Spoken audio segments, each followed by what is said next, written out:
Assalamualaikum warahmatullahi wabarakatuh. Saya Windy Afrianti, NPM 2020406405116. Mata kuliah Pengantar Ilmu Kesehatan. Dosen pengampu Endang Wahyuni, MSN. Program Studi Pendidikan Guru Sekolah Dasar, Kelas A, Fakultas Keguruan dan Ilmu Pendidikan, Universitas Muhammadiyah Pringsewu, Lampung. Tugas buklet pertolongan pertama pada kecelakaan.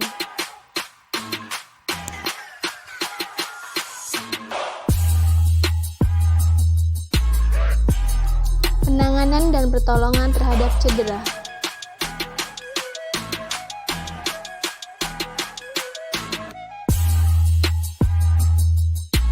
Kata pengantar puji syukur kehadirat Allah Subhanahu wa Ta'ala yang telah memberikan nikmat serta hidayahnya, terutama nikmat sehat dan sempat sehingga saya dapat menyelesaikan buklet ini. Shalawat serta salam tetap kita panjatkan kepada junjungan kita Nabi Agung Muhammad SAW. Buklet ini merupakan salah satu tugas mata kuliah pengantar ilmu kesehatan. Saya mengucapkan terima kasih kepada Ibu Endang Wahyuni, MSN, selaku dosen pengampu mata kuliah pengantar ilmu kesehatan yang telah memberikan bimbingan dan arahan dalam pembuatan buklet ini. Saya menyadari bahwa banyak terdapat kekurangan dalam penulisannya, maka saya sebagai penulis mengharapkan kritik dan saran demi kesempurnaan buklet ini.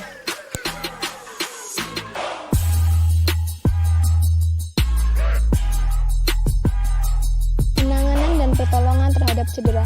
Menurut Andung Sudijandoko, dalam melakukan penanganan dan pertolongan cedera olahraga, terlebih dahulu mengetahui bagian badan yang terkena cedera dan beratnya cedera tersebut. Penyebab cedera tulang adalah akibat melakukan aktivitas sebelum waktunya. Olahraga merupakan kegiatan yang rutin dilakukan untuk menjaga kebugaran tubuh, baik berupa jalan kaki, lari, senam, dan berbagai bentuk olahraga yang lain. Dari olahraga tersebut bisa terjadi cedera, baik karena jatuh, benturan, ataupun salah gerak. Cedera dapat mengakibatkan strain dan sprain. Strain adalah suatu kondisi nyeri pada otot yang disebabkan karena adanya tarikan yang berlebihan dari otot tersebut. Sprain adalah robekan atau peregangan dari suatu otot, ligamen, dan sendi.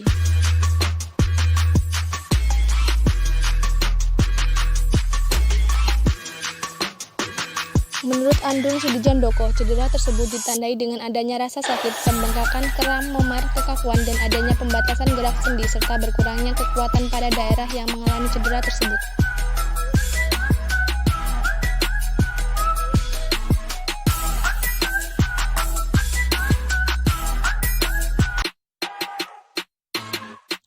Pertolongan pertama yang dapat dilakukan pada cedera adalah evaluasi awal tentang keadaan umum penderita, untuk menentukan apakah ada keadaan yang mengancam kelangsungan hidupnya.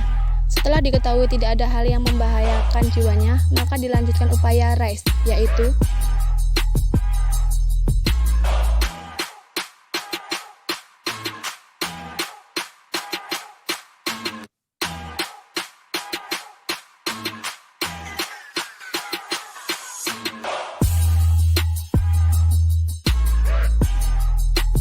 REST, yaitu mengistirahatkan anggota tubuh yang terkena cedera agar tidak menambah luas cedera tersebut.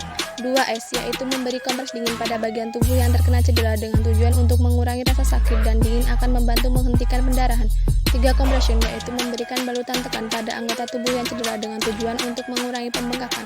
4 elevation, yaitu meninggikan anggota tubuh yang cedera untuk mengurangi pembengkakan. Jika mengalami cedera baru, yang harus dihindari adalah harm. H atau head, pemberian panas pada bagian cedera justru akan meningkatkan pendarahan. A atau alkohol akan meningkatkan pembengkakan. R atau running, terlalu dini akan memperburuk cedera. M atau meshek, tidak boleh diberikan pada masa akut karena akan rusak jaring.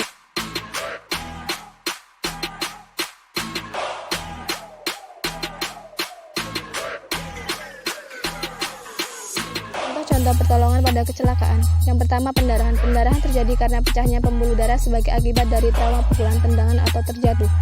Cara menghentikan pendarahan yaitu dengan mempergunakan bahan lembut, pas saja yang dimiliki saat itu seperti sapu tangan atau kain yang bersih. Lalu tekankan pada bagian tubuh yang mengalami pendarahan dengan kuat. Kemudian ikatlah sapu tangan baju ataupun agar sapu tangan yang digunakan tetap menekan luka sumber pendarahan. Letakkan bagian pendarahan lebih tinggi dari bagian tubuh lainnya kecuali kalau keadaannya tidak memungkinkan.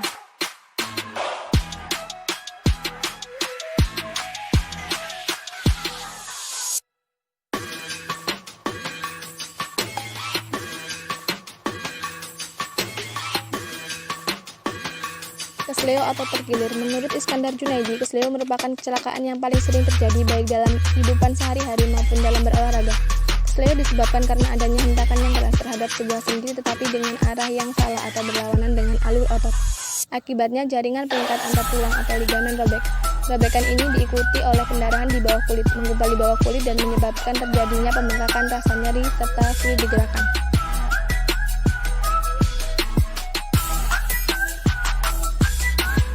Bagian tubuh yang sering mengalami kesleo pada saat berolahraga antara lain 1. Pergelangan kaki. Menurut Iskandar Junaidi, kesleo atau terkilir paling banyak terjadi pada pergelangan kaki, biasanya terkilir ke arah mendalam. Akibat yang sering terjadi adalah ligamen antara tulang betis dan tulang kering.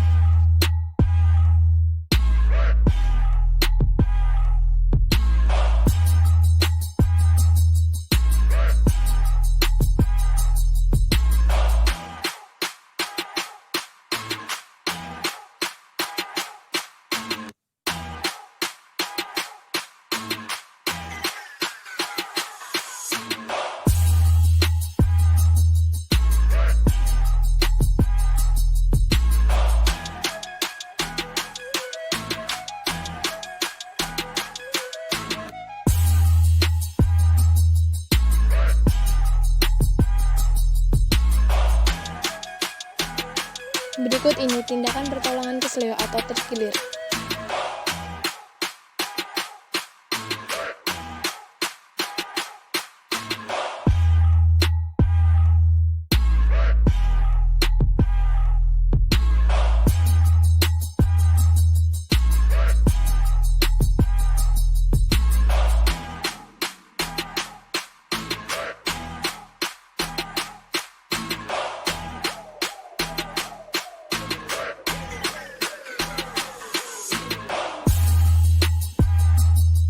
Dua, pergelangan tangan. Menurut Iskandar Junaidi, pergelangan tangan dapat terkilir karena mengangkat beban berat secara mendadak atau melakukan sesuatu yang belum biasa. Tindakan pertolongan bila terjadi cedera pergelangan tangan yaitu jika tidak ada patah tulang, maka tindakan pertama ialah sama dengan tindakan-tindakan dalam mengatasi kesleo pergelangan kaki. Merendam tangan ke dalam air dingin atau es selama 30 menit, kemudian berikan balutan yang menekan. Istirahatkan tangan yang sakit dengan jalan menggantungkan ke pundak. 3. Jari tangan. Menurut Iskandar Junaidi, tindakan pertolongan bila jari tangan mengalami cedera yaitu tindakan pertolongan seperti tindakan pada kesleo di pergelangan kaki. 4. Sendi siku. Menurut Iskandar Junaidi, apabila sebuah pukulan keras mengenai siku ketika lengan rentang lurus, ada kemungkinan siku akan terkilir. Untuk mengetahui yaitu dengan cara bagian siku ditekuk 90 derajat dan korban diminta menggerak-gerakkan jari-jari serta pergelangan tangannya. Apabila ia merasa nyeri di tepi luar dan dalam sendi siku, maka siku mengalami terkilir. Tindakan pertolongan yang harus dilakukan yaitu kompres dengan air dingin atau es selama 30 menit, kemudian dibalut dengan siku tertekuk 90 derajat dan digantungkan ke leher. Pemijitan boleh dilakukan setelah pembengkakan mereda. 5. Sendi lutut. Menurut Iskandar Junaidi, karena susunannya yang kompleks, cedera pada sendi lutut dapat menimbulkan berbagai masalah komplikasi seperti terkilir, tulang rawan terpleset atau pecah tempurung lututnya. Untuk tindakan pertolongan bila tidak ada tanda-tanda retak, diperlukan seperti terkilir pada umumnya.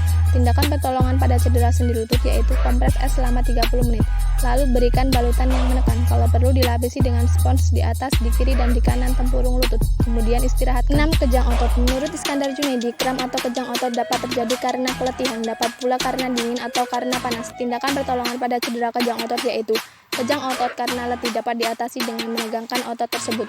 Bila kram terjadi di atas betis, berdirilah dengan bertumpukan dengan jari-jari kaki atau berjinjit dan kemudian hentakan tumit ke bawah. Dapat juga menolong dengan melemaskan tungkai yang mengalami kejang dan memijit otot yang kejang itu ke arah jantung. Kejang otot pada saat berenang dapat diatasi dengan jalan menari lutut ke dada sambil dada berusaha mengapung dan memijat otot yang kejang. Biodata penulis: nama Windy Afrianti, NPM 2020406405116, Program Studi Pendidikan Guru Sekolah Dasar, Fakultas Keguruan dan Ilmu Pendidikan, Universitas Muhammadiyah Pringsewu, Lampung.